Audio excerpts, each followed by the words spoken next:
We wanted to come together this year to celebrate one of the ADL's signature victories in the last 106 years, the enactment of the Matthew Shepard and James Byrd Jr. Hate Crimes Prevention Act almost 10 years ago. It's very appropriate to kick off our 10-year anniversary commemoration at this most important conference because, as many of you will remember, year in and year out for 13 years, participants at this leadership conference went to the Hill to lobby for the passage of this bill. And through those years, on any number of occasions, members of the House, members of the Senate would come to us and they would say, look, you have substantial support in Congress. You have more than 150 groups that are part of a coalition. Every major law enforcement organization in the country is supporting it. The Conference of Mayors, the District Attorneys, the International Association of Chiefs of Police, many state attorneys general. All you have to do to get this bill passed is to take out two words in a 4,000-word bill. And those two words were sexual orientation. Take out sexual orientation, we go to the Rose Garden. And we said no. Again and again and again.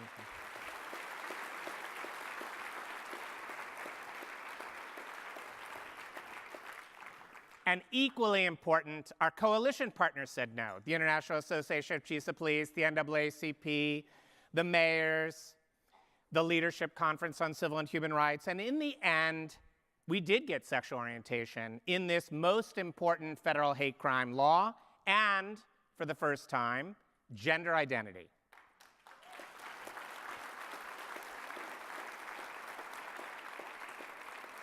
Our friend and ally, Vanita Gupta, has already told you how valuable this law has been in the fight against hate crime over the past 10 years. One crucial element in our lobbying campaign was to be able to tell the stories of two horrible, impactful hate crimes that occurred a few months apart in 1998. But more important than us being able to tell the story was to be able to have the mother and father of 21-year-old Matt Shepard, murdered on October 6, 1998 because he was gay, and the sisters and brother of 49-year-old James Byrd Jr., murdered on June 7, 1998 because he was black, tell their own stories. The willingness of these two families to push past their pain and the stories and be able to tell their stories of their loved ones helped to bring us to a presidential signing ceremony on October 28, 2009. And prosecutors will have new tools to work with states in order to prosecute to the fullest those who would perpetrate such crimes. Because no one in America should ever be afraid to walk down the street holding the hands of the person they love. No one in America should be forced to look over their shoulder because of who they are, because they live with a disability. Now, at root, this isn't just about our laws, this is about who we are as a people. This is about whether we value one another, whether we embrace our differences rather than allowing them to become a source of animus. It's hard for any of us to imagine the mindset of someone who would kidnap a young man, beat him to within an inch of his life, tie him to a fence and leave him for dead. It's hard for any of us to imagine the twisted mentality of those who'd offer a neighbor a ride home, attack him, chain him to the back of a truck and drag him for miles until he finally died. But we sense where such cruelty begins. The moment we fail to see in another our common humanity. The very moment when we fail to recognize in a person the same fears and hopes, the same passions and imperfections, the same dreams that we all share. We have for centuries strived to live up to our founding ideal of a nation where all are free and equal and able to pursue their own version of happiness. Through conflict and tumult, through the morass of hatred and prejudice, through periods of division and discord, we have endured and grown stronger and fairer and freer. And at every turn, we've made progress not only by changing laws, but by changing hearts, by our willingness to walk in another's shoes, by our capacity to love and accept even in the face of rage and bigotry. in April of 1968, just 1 week after the assassination of Martin Luther King. As our nation mourned in grief and shuddered in anger, President Lyndon Johnson signed landmark civil rights legislation. This is the first time we enshrined into law federal protections against crimes motivated by religious or racial hatred, the law on which we build today. As he signed his name at a difficult moment for our country, President Johnson said that through this law, the bells of freedom ring out a little louder. That is the promise of America. Over the sound of hatred, chaos, over the din of grief and anger, we can still hear those ideals, even when they are faint, even when some will try to drown them out. At our best, we seek to make sure those ideals can be heard and felt by Americans everywhere. That work did not end in 1968. It certainly does not end today, but because of the efforts of the folks in this room, particularly those family members who are standing behind me, we can be proud that the bell rings even louder now, and each day grows louder still. So, thank you very much. God bless you. God bless the United States of America.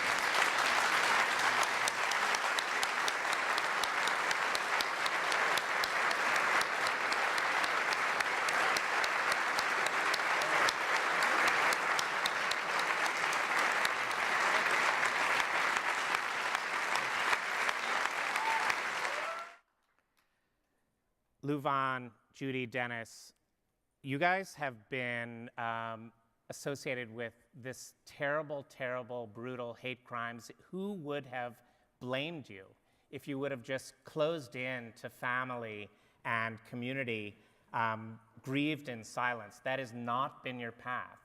And I want to start, Louvon, with you. You've been so generous with your time working on the Texas law. Texas does now have a law, hate crime law. It's called the James Byrd Jr. Hate Crime Law.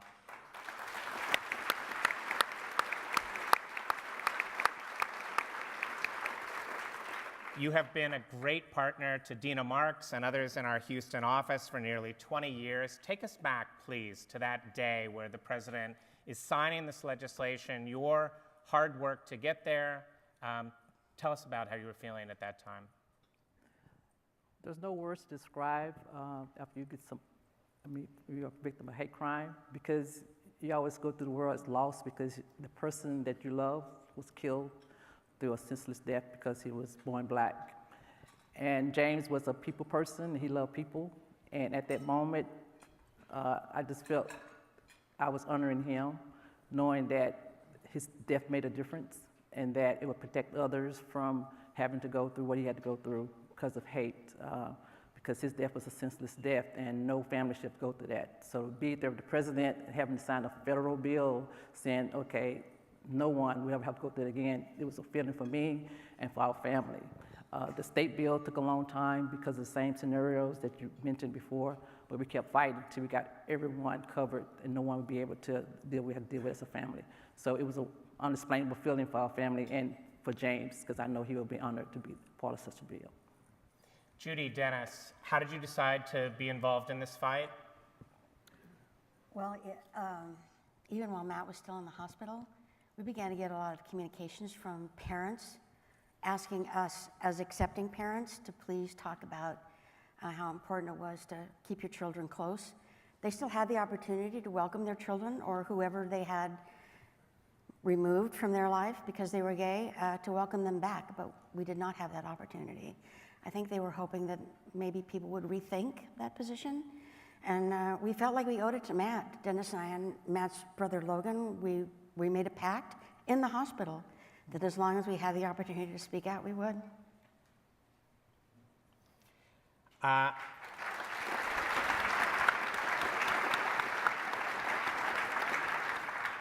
I don't always carry a copy of the Matthew Shepard and James Byrd Jr. Hate Crimes Prevention Act around with me. I think you do. You should. Okay, I frequently do. But you know, because you were at the signing ceremony, that in real life, it doesn't look like this. It looks like this. Because even after 13 years of lobbying, the only way to get this law passed was to put it on the one bill that has passed every year for the past 56 years. And so it is Division E of the fiscal year 2010 Department of Defense Authorization Act. You have been part, Dennis and Judy, Louvon, of the LGBT ARC since then, 13 years to get this law passed. It's almost 20 years since Matthew was murdered. Give us a sense of the ARC that you have seen, the progress that we've made, where we're at now. You should do that because I went back to Saudi. Okay. Okay.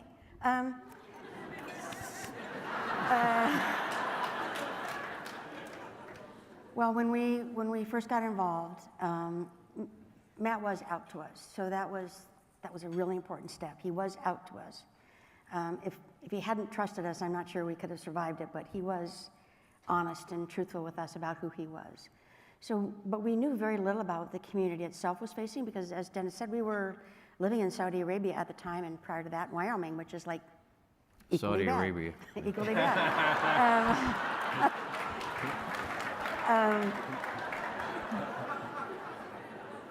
So we were largely uneducated about what was facing the gay community, other than the violence and the derogatory reporting around pride parades. So we were on a very steep learning curve. What we found was that there was this deep-seated discrimination towards the gay community, perpetuated, quite honestly, by televangelists on a major scale in the 90s. It became,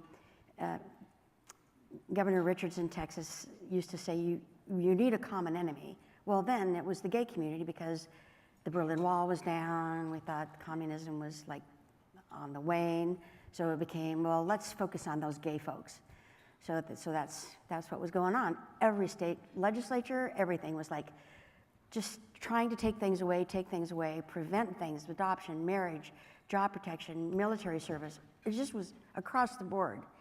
And it was very disheartening and very scary for parents of gay kids then. It was like, as a parent, you worry about your kids no matter what, but throw in the gay factor, lesbian, transgender, bisexual, it was just all that much more frightening. There were strong grassroots movements to improve things across the country, and we participated when asked in all of those things. The ADL was amazing in the work that they were doing. I became part of the hate crime bill movement. Dennis had gone back to work. I lobbied with the Human Rights Campaign initially, discovered I was really terrible at it, because I just pretty much wanted to punch somebody, and I'm pretty sure that's not why I was there. Okay, don't do that. Don't do that tomorrow. No. Which is why I don't do it now. I went to the Hill with the Human Rights Campaign thinking, and the ADL and so many others, the disability organizations, just countless other organizations. And I just went to the Hill thinking, they're going to do the right thing because it's the right thing to do. That's why they're there. Well, no, that's really not why they're there. And always, in the Bush administration and all through the end of the Clinton administration, it was like, well, we're just not going to do anything for gay folks. They just, they don't count. They're not equal. And representatives were like, we have to vote for us, or we can't do anything for you. And then they did nothing for us, and it was just like this horrible, horrible cycle. But we knew we would prevail, didn't we? We knew we would prevail eventually. And when we had the next president, it was like, he is our hero. He's our hero. He's gonna fight for us. He's gonna make this happen. He's gonna make things right, and he did. And it was brilliant. And we made such progress in the Obama administration, changing hearts and minds because we take our cues from our leadership. And everything about the Obama administration was about inclusivity across the board, all marginalized communities brought into the fold, and it was brilliant. And we're not seeing that anymore. We're seeing the exact opposite, which is very disheartening for anybody in this room, everybody in this room. We're hanging in there. We're better organized now, but we're definitely facing a downslide in the gay community. The administration has made every effort to remove it from federal pages on websites. protections in the federal offices, trans folks in the military. It's just every day it's something new, a direct attack on the gay community. So what we are now that we weren't before is organized and really, really mad and really, really scared.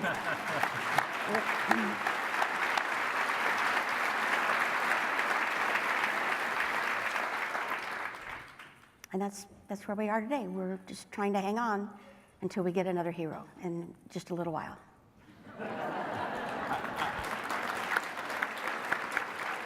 I would like to comment on that real quick. For a lot of you who don't know, I was in Saudi, but Judy was explaining to me what happened.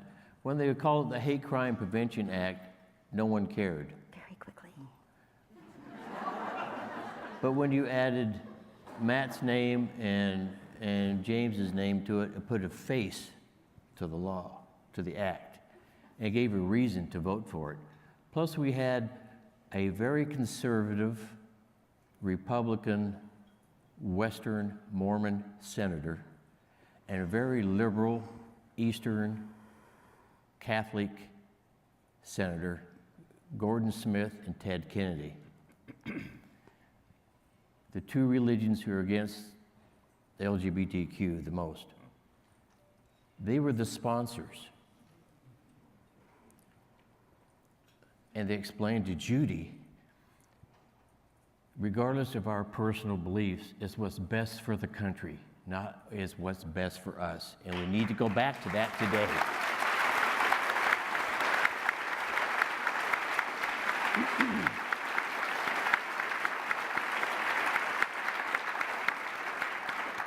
So both of your families have set up foundations in the names of your loved ones. Louvon, will you tell us about the work and priorities of the Byrd Foundation for Racial Healing in Jasper? Yes, the foundation was established in 1999. We got a lot of calls during that time from different people all over the world saying, what are y'all gonna do? And we found out that we're not the only families that's been suffering from hate crime. We were just fortunate enough that we had the right people in place to get justice. And there's a lot of people who didn't get justice for their loved ones. They're still fighting for the cause for whatever reason.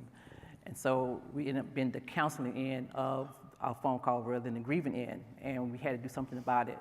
And so we established the Byrd Foundation for Racial Healing to bring healing to people who's hurting and fight for justice for each one, and to talk about diversity, to appreciate each other. Because often people hate because they fear each other, and they fear because they don't know each other, and we don't know each other because we're separated, we don't communicate. So our foundation is trying to continue to open dialogues for people to understand the differences and embrace each other. Because there's only one race, and that is the human race. There's no difference between us.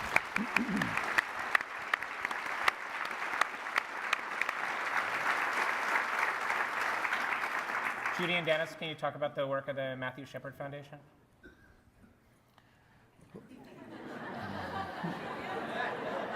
I'd rather just sit here and look pretty, but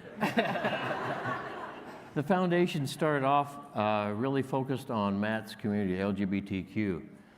And Judy found out immediately that it involved more than just LGBTQ. It was all the marginalized communities, religious, racial, cultural, whatever it might be.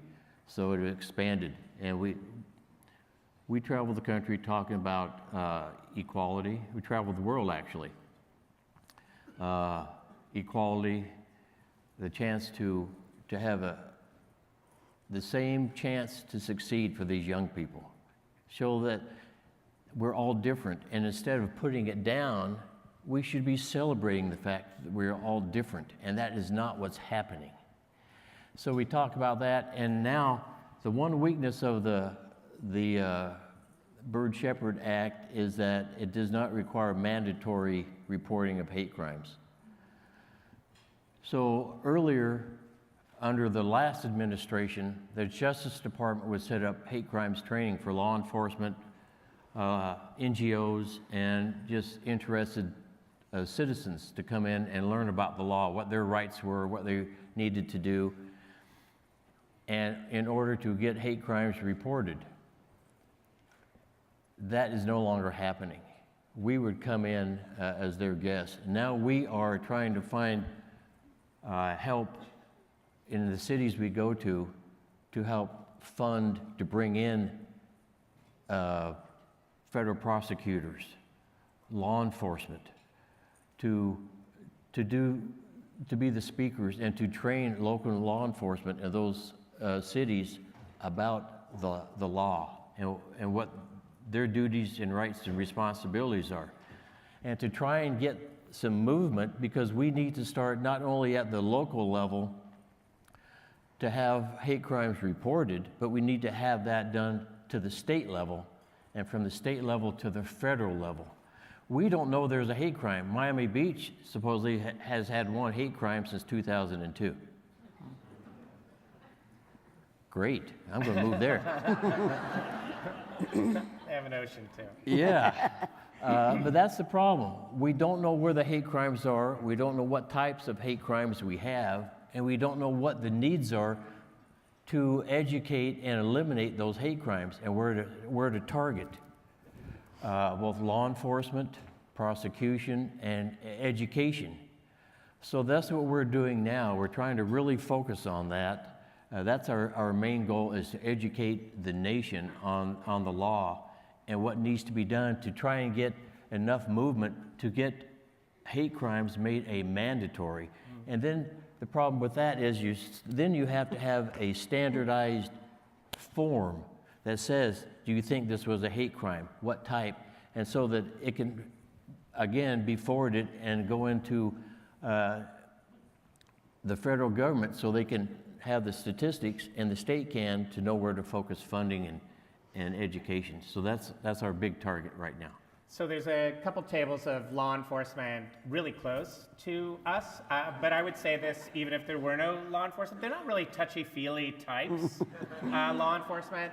And so I'm just wondering, like, what has been the reaction of police? I know you have on your staff Cynthia Deedle, former FBI Civil Rights Unit Chief, who, in my opinion, is the best hate crime trainer in America.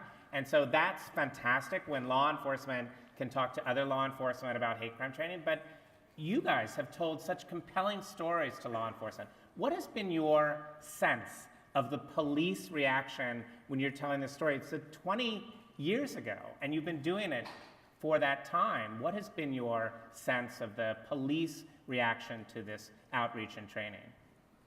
Well, first, Oh, no, go ahead. I commend ADL because when this happened, they create these cards for a police officer to guidelines to go by to make sure this crime different from a hate crime to a regular crime. And at the time when James killed, we didn't have such a thing. And I commend Billy Rose for saying, this is out of my league. This is something that I've never seen before, to get the FBI involved. And so the first thing is to get people involved in the situation, knowing how to approach a hate crime and be able to determine it's a hate crime, and we go from there. So I commend ADL for stepping up and having that for us. So they helped us out a lot.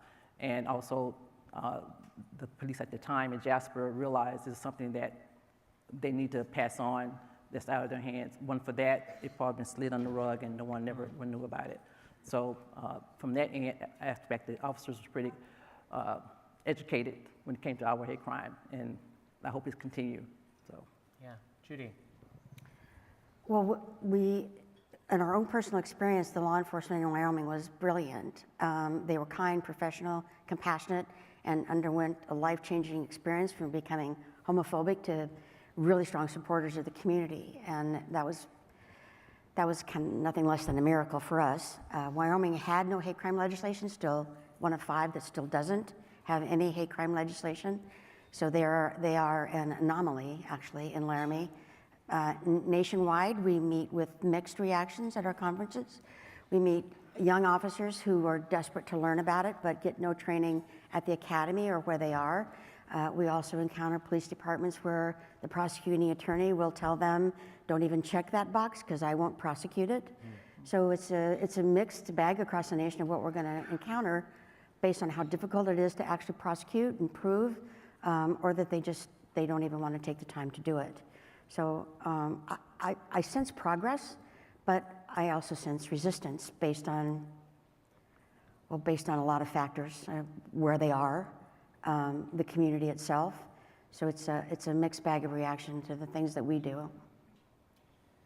So I know, Louvon, that James Byrd Jr.'s gravesite is behind a locked fence, and I too was privileged, Dennis and Judy, to be at the National Cathedral for the interring of Matthew's remains, and I think that's such a sad commentary on.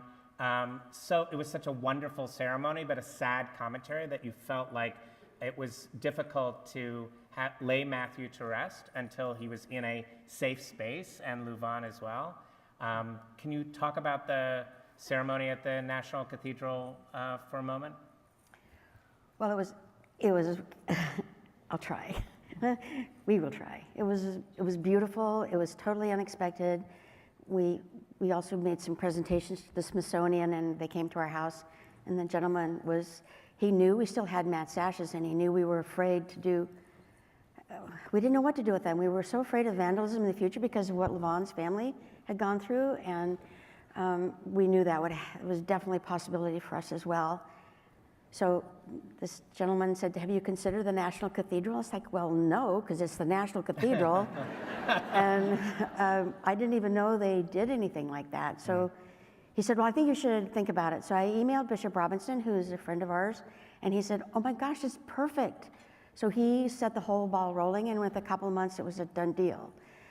We at first thought we would just do a family ceremony, and the dean at the cathedral said, would you consider a public ceremony?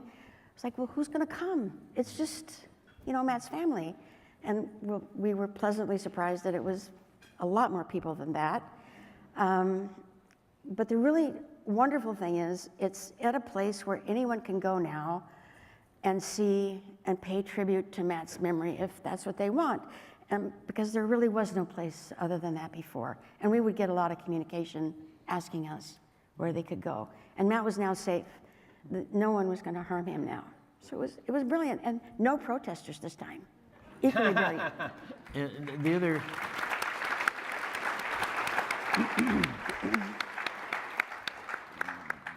Something that's really special about it is it's the National Cathedral, as Judy said. And so everybody feels, we got a comment all around the country, that others now feel that they are welcomed within this country. They're not really the second-class citizens they've been considered. Because if the National Cathedral will take a gay boy, then it means they're accepted. Yeah. And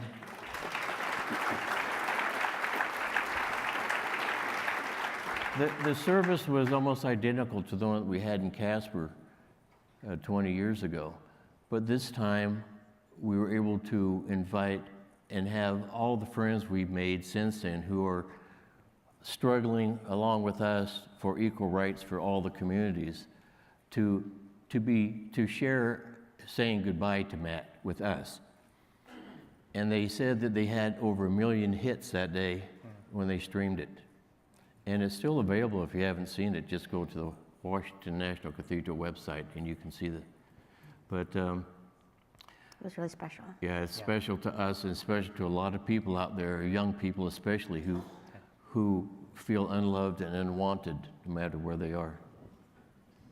So I want to close by just saying that we at ADL have such deep respect and affection for what you have accomplished, what we have accomplished together.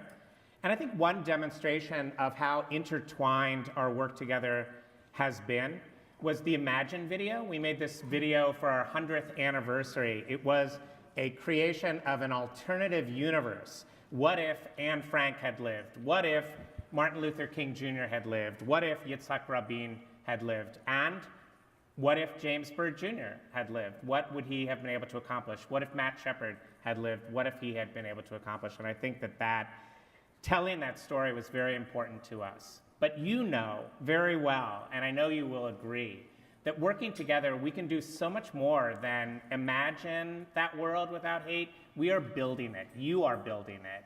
Thank you for what you do. Thank you for what we will do together. Thank you. Now,